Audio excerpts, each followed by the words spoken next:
Kwa majina naitwa Ali Athmani, ni mpwa wa marehemu Bwana Saleh Idi Kitambulio, na nipo hapa kuelezea kwamba msimamo wa familia.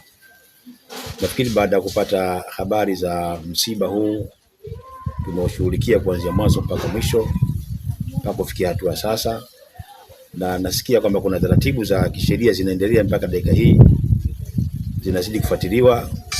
Lakini sisi kama ndugu wa marehemu tumekaa katika familia na jambo lilipotokea, sisi binafsi yetu jambo hili tunamkabidhi Mwenyezi Mungu. Japo kuna mambo ya kisheria yanaendelea, lakini sisi kama familia jambo hili tumemwachia Mungu. Kilichotokea ni kifo cha mjomba yangu, kwa maana siku nilipigwa simu majira saa usiku kwenye saa 7 saa 8 hivi usiku, saa na saa fajiri asubuhi, kwamba kuna jambo limetokea, mjomba kapigwa visu. Nilipokuja hapa nikakuta tayari ameshapelekwa hospitali, ameanzia nguvu kazi, baadaye akapelekwa zake Amana. Na mtoto wa marehemu ndio alikuwa naye mpaka kule Amana. Baada ya kumkuta akanielezea tukio lilipotokea kwamba amekuja mtu, alipofika akampigia hodi alfajiri. Desturi ya mjomba wanakwenda kuswali asubuhi, walikuwa washajiandaa kwa ajili ya kuswali mwingine. Kwa hiyo alipomuita akatoka nje kwenda kumsikiliza, labda akajua ni mtu ambaye miongoni mwa watu wa pale ana shida.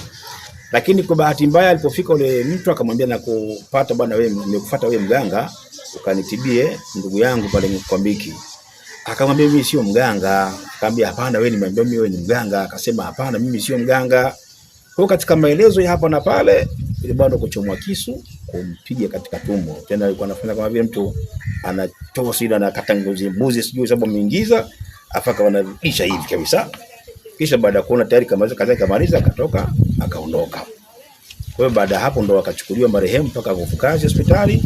Nguvu kazi pale kashindikana, akatoa transfer kupelekwa Amana, na Amana kukaa muda mrefu, ikawa inna lillahi wa inna ilaihi rajiun, barafa amefariki dunia. Alhamisi ilikuwa tarehe 4, tumelala alfajiri, asubuhi nilipigwa simu na mzee amepigwa visu. Nikatoka nyumbani Nyeburi nikaja kwa kazi pale. Kwa kazi nikaenda kuchukua Pepsi cha kaja na polisi mpaka pale kwa kazi Pepsi. Ati mzee anamhudumia ndani kule kwa cha dokta. Baada hapo mzee akazidiwa, akachukua tukampeleka hospitali ya Amana. Maana tulifika Amana yani mzee tumeguswa na msiba wa mzee, kwa sababu mzee alikuwa na ugomvi na mtu. Sasa tunaona ghafla tu mzee watu wanakuja kumvamia, walipiga visu. Baada ya kuuliza namba bingolo ya ardhi, basi ndio tunajua sasa. Sababu mimi sikai naye mzee, mimi nakaa huku, ndio yeye anakaa hapa, mimi sikai hapa. Kwa hiyo zaidi hapo mimi siwezi kujua. Mimi naitwa Saidi Idi Saleh, na huyo aliokufa kakaangu Saleh Idi Saleh. Alikuwa haumi wala nini, lakini siku nimelala mimi nakaa Magole. Lakini siku nimelala nimeamka kama saa 1 hivi, na niko uani naosha vyombo, nasikia mwanangu ananipigia simu. Piga simu ananiambia, shangazi, baba amepigwa kisu, kwa hiyo yuko hospitali. Nikamwambia amepigwa kisu? Kuna mtu amekuja asubuhi amemwita kutoka ndo kampiga kisu, sasa yuko hospitali. Basi mimi pale nikachanganyikiwa, sikuchelewa tena, nikaja sasa nikaenda kwa mdogo wangu ambaye dada yake na anakaa Kivuli, lakini anaumwa. Sasa unapiga simu na ndo kuna mtoto wa mdogo wangu aliwahi kwenda kule, walipopigiwa simu akao kule Amana. Sasa tunauliza vipi huyo mgonjwa mpaka sasa hivi vipi? Anasema mgonjwa ameshakufa, mjomba amekufa. Basi tukaanza kulizana pale, tukalia. Sasa nikaona sasa nitafanya nini? Mwenzangu yule anaumwa kuweza kuja. Sasa mimi tena pale nikabidi nije huku. Na kuja huku tunakuta watu tele.